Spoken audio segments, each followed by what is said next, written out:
Hi, I'm Alex Elle, and I write books for a living. The Hey Girl podcast was created with sisterhood and storytelling in mind. Hey girl. Hey girl. Hey girl. Hey girl. I'll be sitting down with some phenomenal women to discuss love. I believe we grew distant out of love of some type, I don't want to hurt you. Loss. Really don't know what's going to trigger that feeling of grief in any moment. And a topic very important to my work, self-care. Freedom is self-care. It's not about pedicures, it's not about clothing, it's not about trips. Join us as we journey through sharing together.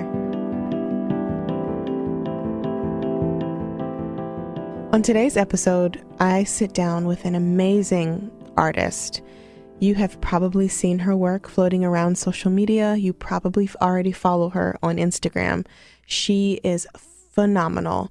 Everything that she creates will make you feel something deep inside your bones.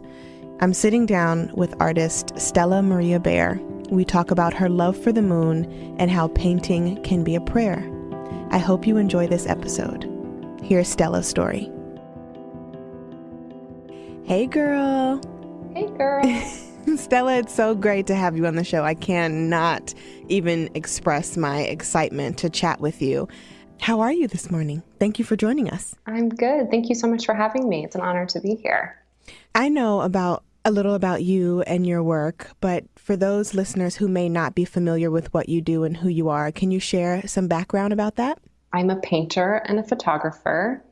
I work in oil and watercolor. For the past 5 years, I've been working on a series of moons and planets and photographing the deserts of the Southwest where I grew up. I live in Denver, Colorado with my baby boy Wyatt and my husband Seth and our sheepdog named Fox. And your family is absolutely gorgeous and your art is just mind-blowing. I think I fell in love with your moons a couple of years ago and they literally took my breath away. So I want to dive into your love for the moon and your ability to capture it in such a way that really I've never seen before. So when did you fall in love with the moon? It's funny. I was reading about an upcoming lunar eclipse, a blood moon eclipse in 2014. At the time, I was doing a lot of experimentation in my work, and I saw a photograph of the eclipse, of a past eclipse, the night before the eclipse. And on a whim, I decided to make a painting of the moon. At the time, I had been working in watercolor, but not in spheres, more like abstract color studies. And there was something about the way that the watercolor naturally dried that resembled a lot of the photographs I'd seen of the surface of the moon. And a couple things that I had been loving in watercolor, but not letting myself pursue fully, converged in that moment. And I realized that I could let the bleeds and the natural textures work together in the shape of a sphere. So that was how it started. And since then, I've made hundreds of paintings of moons. And each one sometimes they're about a specific event, like seeing a moon. And sometimes they're more of a meditation on the colors of the landscape where I grew up and a way of bleeding out my own memories of color while moving into a different space. It's so funny that you said that because I have down in my notes here on the things that I wanted to touch on with you is color play and using your art as meditation. I know you're a wife and you're a mother, and I want to touch on how your art can assist you in turning inward and provide you with a sense of meditation and self-care, if you will. So how have you been able to balance your art being a form of meditation, your self-care as a mother and a wife, and then your career as an artist? It's difficult, for sure. Well, I'll start with where painting began for me. Painting started for me a couple years after college. And at the time I was working in a completely different job. And I started painting as a way of meditating and as a prayer. It was a way of moving away from anxiety and getting out of the anxious part of myself and into a different part of myself that was more contemplative. And as my work became something like very private and meditative, it moved from being something private and meditative to then being a vocation and a job and the way I make a living. That's been a struggle to like maintain that sense of contemplation. And I think I move back and forth between that a lot. Like sometimes it is a contemplative, peaceful self-care experience, if you will. And sometimes it's just hard work. And I just have to get it done and push through, and I don't feel inspired. And I have to keep going. People often ask me, like, isn't it so peaceful and calming to be a painter? And sometimes it is, but it's also hard work and a struggle. And I think, though, some of that has been returned to me in motherhood.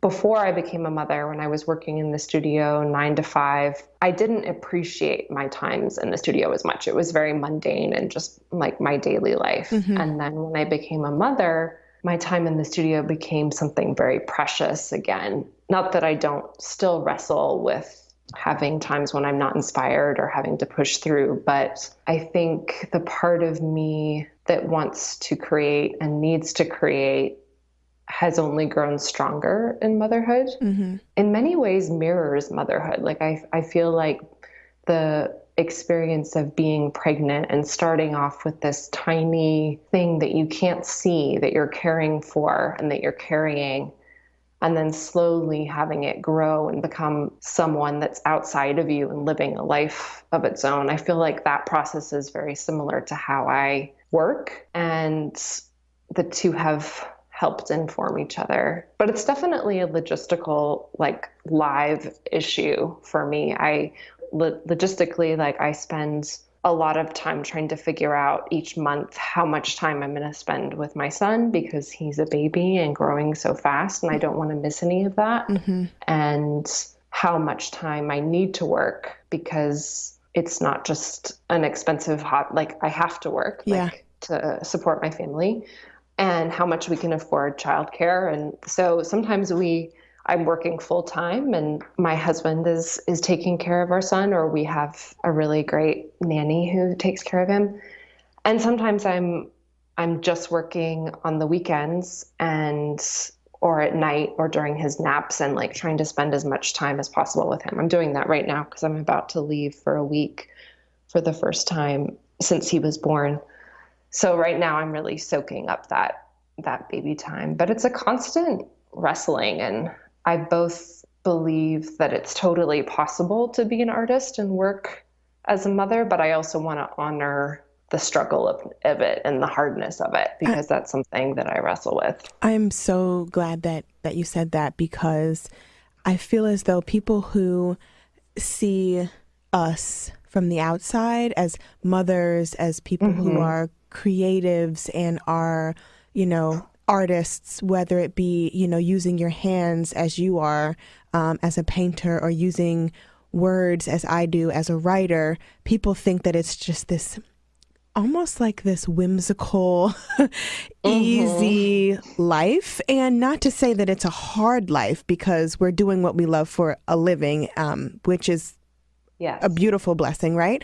But it also takes a lot of time, effort, and balance, specifically because not only are we nurturing our art, but we're nurturing our children, and we have to turn and nurture our partners as well. So I'm really happy that you touched on that it's not just this thing that we're always inspired to do, and we always have, our answers and our art come to us every day when we wake up. I know for me, sometimes it's really hard to sit down and write, especially if I have Isla crying, I'm getting my oldest off to school.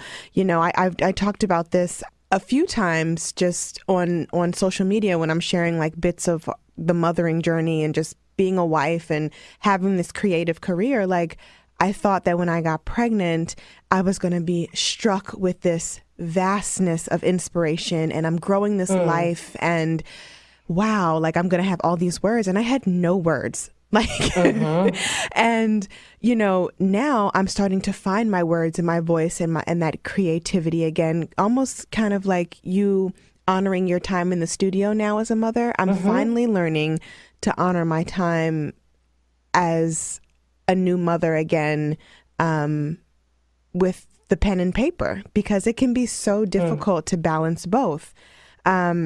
So with that said, work-life balance, you're leaving for a week. Yes. I want to talk about those feelings of leaving your son for a week and how you're settling into that. Like work still has to get done even though you have this baby. Yeah, it's been a lot of peaks and valleys going through the process of deciding to leave, and I've questioned it, I've wrestled with it. My husband, Seth, was actually really adamant about 6 months ago. He could tell that I was feeling disconnected from myself and from the part of my work that requires going out into the desert and being in these landscapes and not having the limitations of a baby. And I really hadn't allowed myself to do that since he was born. And I hadn't really wanted to. I had thought about it, but then when weighing the different options, I felt like I couldn't do that yet. I wasn't ready, and he wasn't ready either. And Seth just really, well, we had a really hard week. We had all had the stomach flu. And he could tell I really needed it. And so I scheduled this trip about 6 months in advance, feeling like, oh, he'll be 18 months then. It'll be totally different. And it came up really fast. Yeah. I know that it's going to be good. I'm spending some time with my best friend from elementary school and some really good friends that I haven't spent time with in a couple of years, and some of my favorite places in New Mexico. But it's hard. I feel like my son Wyeth is almost part of my body. Like he's no longer part of my body, but he was part of my body. Right. And I've been joking, like, where is the like strong, independent woman that used to like do this without a problem? Right. And I think she's out there, but I welcome the vulnerability and even the grief that the love I have for him, even though it's painful to leave him, I think the longing that I already anticipate having will grow us together stronger. And fortunately, we don't have family close to us here in Denver, but my mother-in-law is flying in. And so I think he'll have some really good time with his grandmother, which will be good. That's awesome. And I hear him in the back. He's so sweet. I had Isla in the studio with me yesterday, and it was interesting to say the least. But it was just like, these are the things that we do as mothers. Like, it's just, you know, we get things done. And we also still manage to find time for ourselves and our work. With that being said, I would love to talk about how you tap into your creativity. So one of my favorite things about you and your art is that you make pigments from the dirt and the sand and natural substances from our earth. When did you start playing with those types of techniques? Because they are phenomenal. Oh, thank you. It's funny. I've always been a collector. Like I need to go outside at least once a day, and I've always gathered rocks or sand or dirt or sticks and brought them back at first just inside, but now into my studio. And they've always inspired me and spoken to me and informed my practice. A couple of years ago, I was painting outside and my canvas fell over. A big gust of wind came up and my canvas fell over, like right face down into the dirt. And at first I was devastated. And then I realized that I was making a painting inspired by the landscape. And so much of my work had been meditating on these landscapes, and the landscape itself could become part of the paint, not just inspire the painting, but like physically exist in the painting, really spoke to me. I had taken a indigo workshop with Mara Ambrose of Folk Fibers, who does a lot of natural dyeing. And so I was thinking about that process, and I started researching and just reading about how to make my own pigments and then experimenting. And I had actually already collected a lot of samples of sand and dirt from places that I had been and places where I had grown up that were important to me. So I continued doing that every time we went on a road trip or a camping trip or to see my parents. I would gather like a bag of sand or a bag of dirt and then start experimenting with what those pigments would look like once ground down and refined. So it's been a slow process, but I really love it because it brings the circle of inspiration like into a full circle instead of having them remain two separate things, if that makes sense. It does. Oh my goodness, it does. It's gorgeous.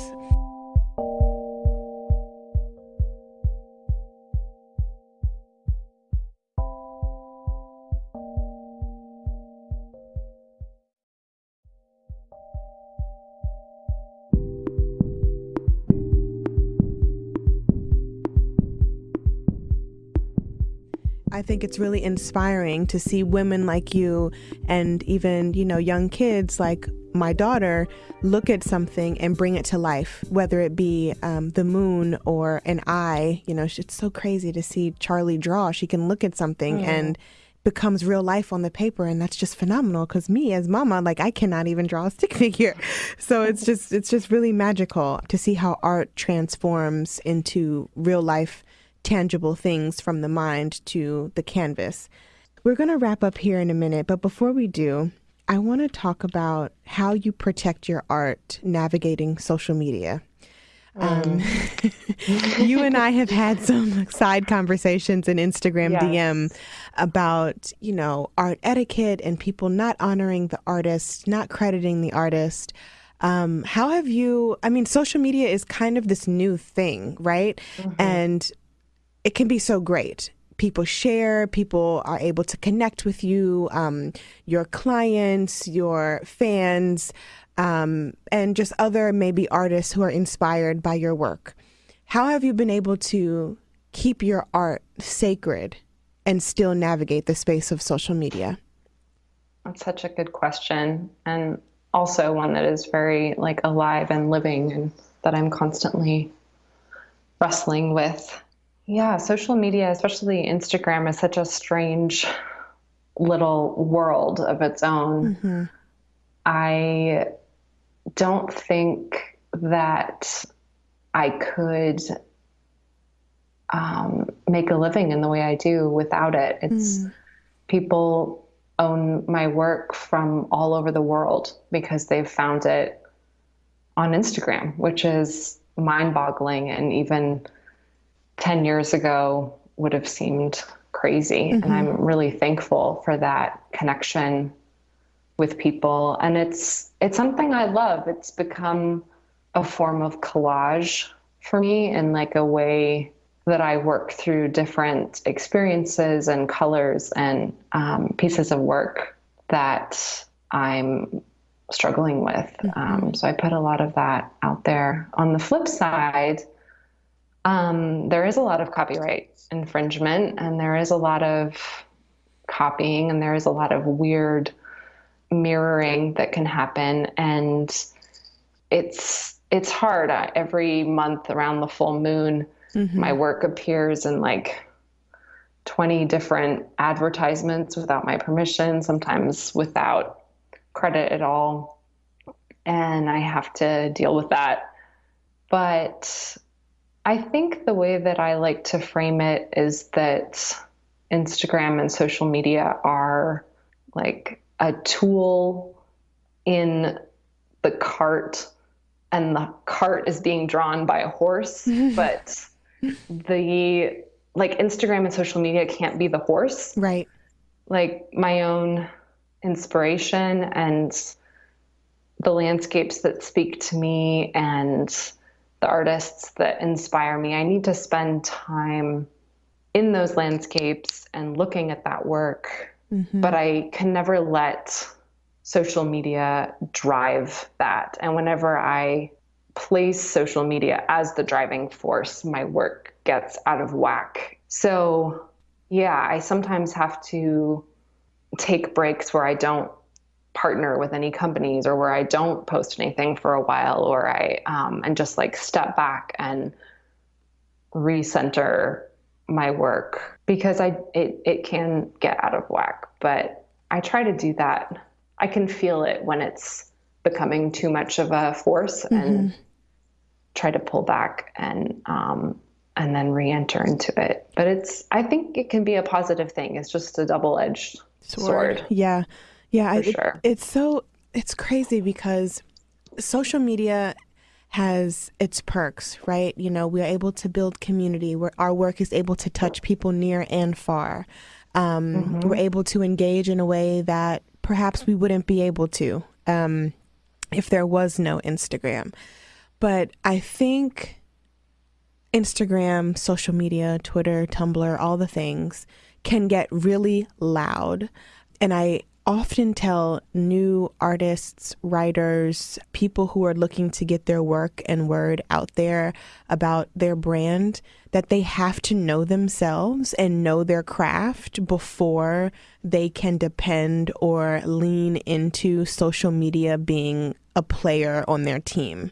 And I say that because it's easy to get online and compare your work to other people, to see the hyper similarities, and it can be dangerous, you know, to us artists, not only with the copyright infringement, but also with the insecurity aspect. I mean, social media can make you feel like like your work is terrible.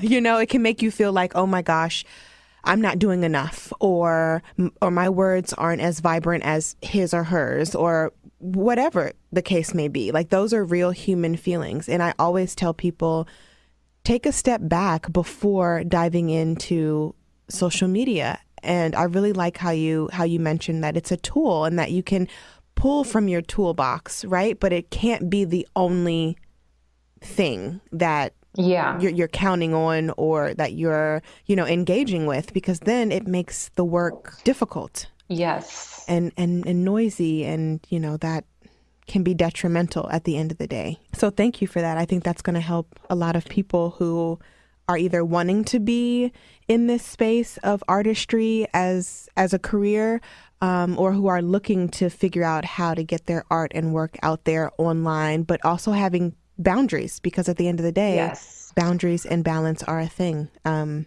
they need to be honored, both of them.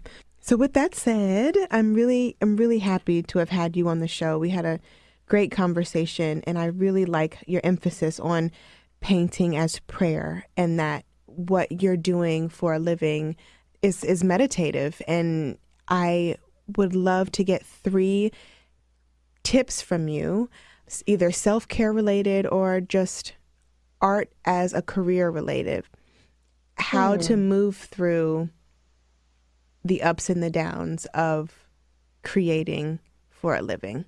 Find out what inspires you and gives you a sense of vision, and spend time there.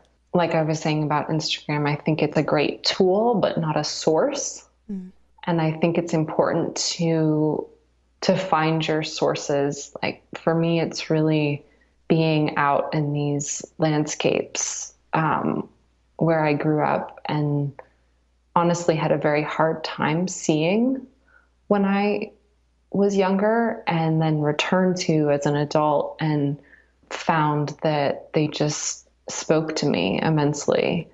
So that would be the first tip, to like find your sources and find your places of inspiration and spend time there. Let the visions grow, let the ideas grow. The second, and this is perhaps a little controversial, but I would say avoid imitating people that are alive. Try to find your own sense of voice. And I really believe that each of us has like a different story to tell, and finding your own voice and your own way is really important, especially when we're just saturated with so many images from the internet, and a lot of them can get really similar. I think it's important to cultivate your own unique sense of vision and your own voice. And then the third would just be to experiment and play. My son, Wyeth, is so, for him, when he's creating something, it's all about the experience. Like he doesn't really care what is happening on the paper. He just wants to like splash and like see the colors move around. And I think we lose that sense of play and experimentation in our work, especially when we're trying to make a living.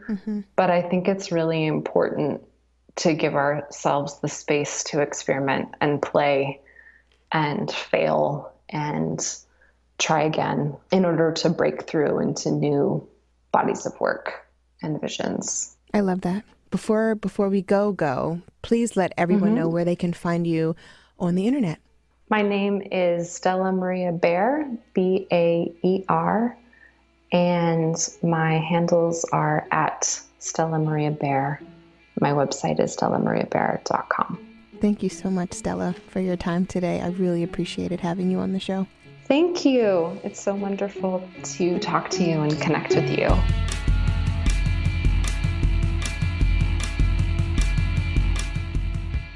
The Hey Girl podcast is a member of the District Productive, produced by Paul Woody Woodhall and me, Alex Elle. Music by DC's own Kokai.